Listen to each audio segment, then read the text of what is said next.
A new lawsuit is challenging doctors' authority to prescribe the abortion pill via telemedicine or through the mail for patients in states with strict abortion bans.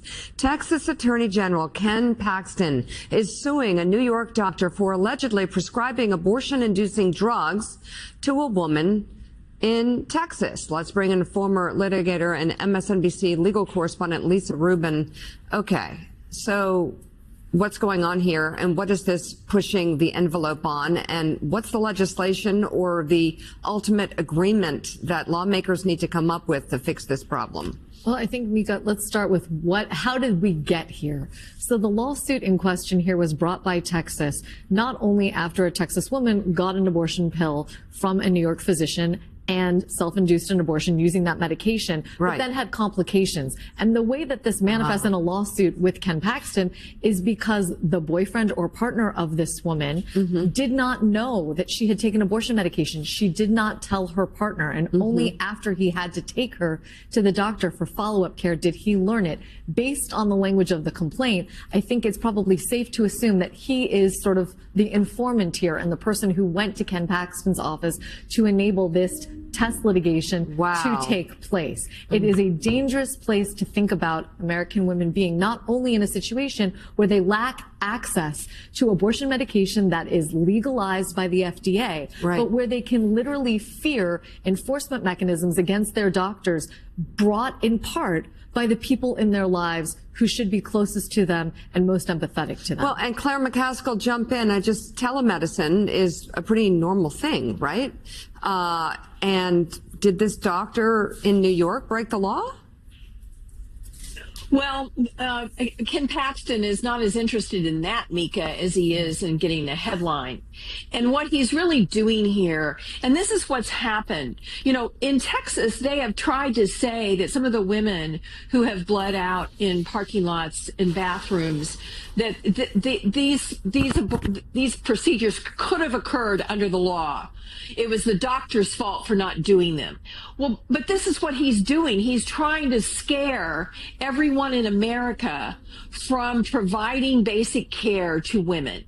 This is a scare lawsuit. This is to put every lawyer who advises doctors in a telemedicine world that they are in danger. I doubt this lawsuit will be successful ultimately, especially if it goes all the way up. Lisa may disagree with me on that, but really the damage that is being done here is the narrative he's building, that you can't even go online and get legal, safe health care when you want to make a decision about your body. Lisa, maybe I'm in fantasy land here, but 35 or so days left of the Biden administration. What could they do with executive orders to at least tie this up in the courts and have women just at least have a grace period of health care?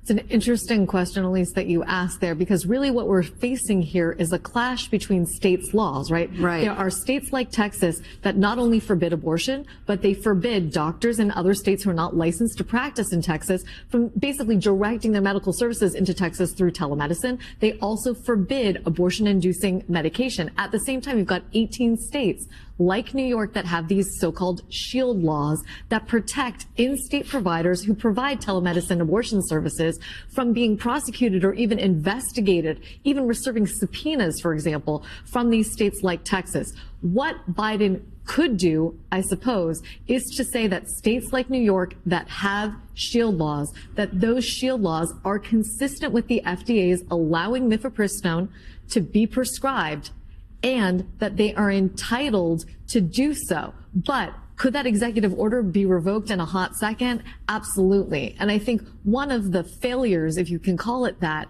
of the Department of Justice under Biden is a failure to litigate this question of, if the FDA authorizes a drug to be prescribed, shouldn't that mean that that drug is legal across all 50 states and territories of the United States? And they didn't do that. Instead, we got caught up in a battle about mifepristone that ended in just the Supreme Court saying, well, the people who brought this lawsuit don't have standing. And so we're sort of still back at square one about the legality of mifepristone, but also whether states can regulate who's entitled to take a federally approved drug for abortion purposes. What a mess. And what is going to happen to this woman? Well, I think the woman at this point is healthy, at least, again, drawing some assumptions, Mika, from the language of the complaint. It seems like this woman has survived and that she did have an abortion. Is she being prosecuted or investigated? No. But will she be perhaps an unwitting participant in this lawsuit if it comes to that? Oh. Very likely. MSNBC legal correspondent Lisa Rubin, I have a feeling we're going to be having a lot of conversations about this in the weeks and months to come. Thank you very much. Sadly, so do I. Thank you. Yeah.